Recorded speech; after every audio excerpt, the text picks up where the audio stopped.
Banneux en Belgique. Mariette Bécaud, une fillette de 12 ans, née le 25 mars 1921, jour de l'Annonciation, elle est née de 7 enfants. Sa famille est peu pratiquante. La petite fille devait suivre le catéchisme pour faire sa première communion. Elle avait demandé à arrêter la catéchèse parce qu'elle ne s'entendait pas avec le prêtre. Son père lui avait juste dit « Tu ne feras pas ta communion, c'est tout ». Le 15 janvier au soir, pendant que Mariette était à la fenêtre, elle voit une figure de femme éblouissante vêtue de blanc qui l'invite à la rejoindre.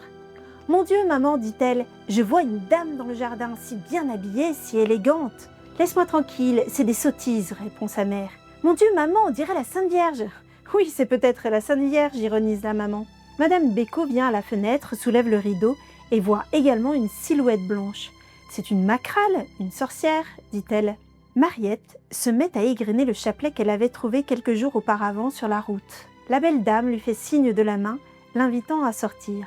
Mariette se dirige vers la porte, mais sa mère ne lui donne pas l'autorisation.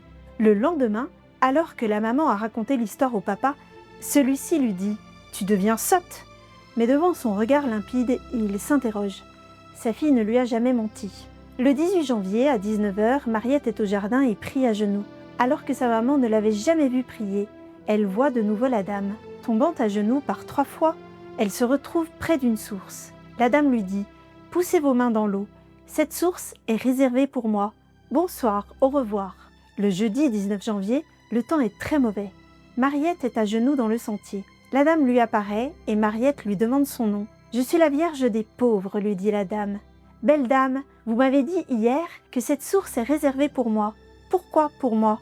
Avec un sourire, la Vierge répond « Cette source est réservée pour toutes les nations, pour soulager les malades. Je prierai pour toi. Au revoir. » Le 20 janvier, Mariette s'écrie « Oh, la voici !» Puis elle demande « Que désirez-vous, ma belle dame ?» Souriante, la Vierge répond « Je désirerais une petite chapelle. » Puis, la Vierge étend ses mains et de la main droite bénit l'enfant. Mariette change radicalement. Elle va à la messe et au catéchisme, elle se met à réciter le chapelet et parfois elle dit 7 chapelets dans la journée et elle demande à faire sa première communion. Le 11 février, la Vierge lui apparaît de nouveau et lui dit « Je viens soulager la souffrance ». Le soir du mercredi, la Vierge apparaît encore. Mariette transmet une demande de l'abbé Jamin. « Sainte Vierge, monsieur le chapelain m'a dit de vous demander un signe. » La Vierge lui répond « Croyez en moi, je croirai en vous. Priez beaucoup. Au revoir. » Le 20 février, Mariette est de nouveau à genoux dans la neige, bravant le froid. La Vierge, souriante comme d'habitude, lui dit « Ma chère enfant, priez beaucoup. Au revoir. » Le 2 mars, il pleut des torrents et Mariette sort au jardin réciter son chapelet. Subitement, il cesse de pleuvoir et la Vierge lui apparaît en disant « Je suis la mère du Sauveur, mère de Dieu. Priez beaucoup. » Avant de partir, la Vierge pose ses mains sur elle et lui dit « Adieu ». L'adieu de la Sainte Vierge lors de la 8e et dernière apparition du 2 mars 1933 fait pleurer Mariette parce qu'il a remplacé le revoir des autres apparitions. Mariette Bécaud s'est ensuite mariée et a mené une vie familiale ordinaire. Elle est morte le 2 décembre 2011. Une petite chapelle des apparitions est inaugurée le 15 août 1933, fête de l'Assomption. Une enquête canonique diocésaine est ordonnée et les apparitions sont reconnues par Monseigneur Kerkhoff, évêque de Liège, le 22 août 1949.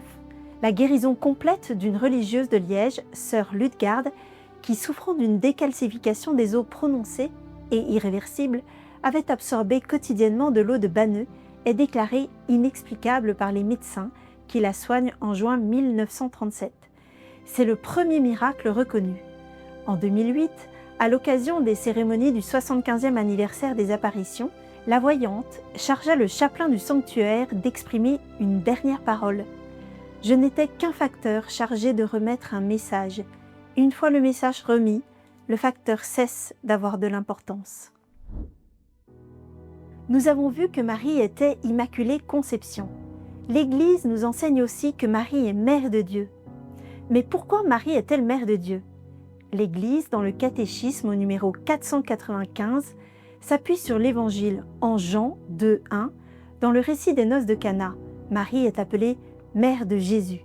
En Jean 19:25, il est écrit « Près de la croix se tenait sa mère ». Et enfin, en Luc 1:43, Élisabeth, poussée par l'Esprit, s'écrie « D'où m'est-il donné que la mère de mon Seigneur vienne jusqu'à moi ?» Et cette affirmation de Marie, Mère de Dieu, est si importante que l'Église en a fait un dogme, c'est-à-dire une vérité de foi auquel nous devons croire. C'est même le premier dogme de l'histoire que l'Église a donné sur Marie au Concile d'Éphèse en 431.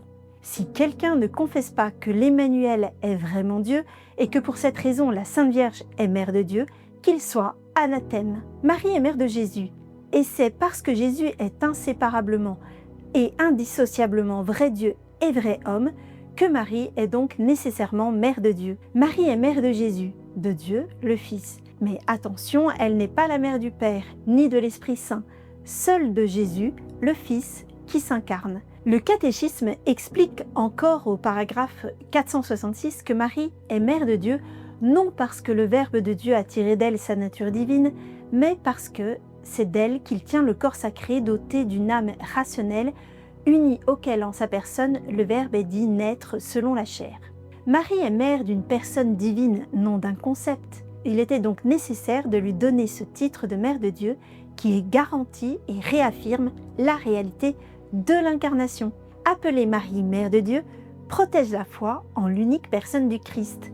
Ce que Marie a enfanté n'est pas seulement un homme, mais bien Dieu fait chair.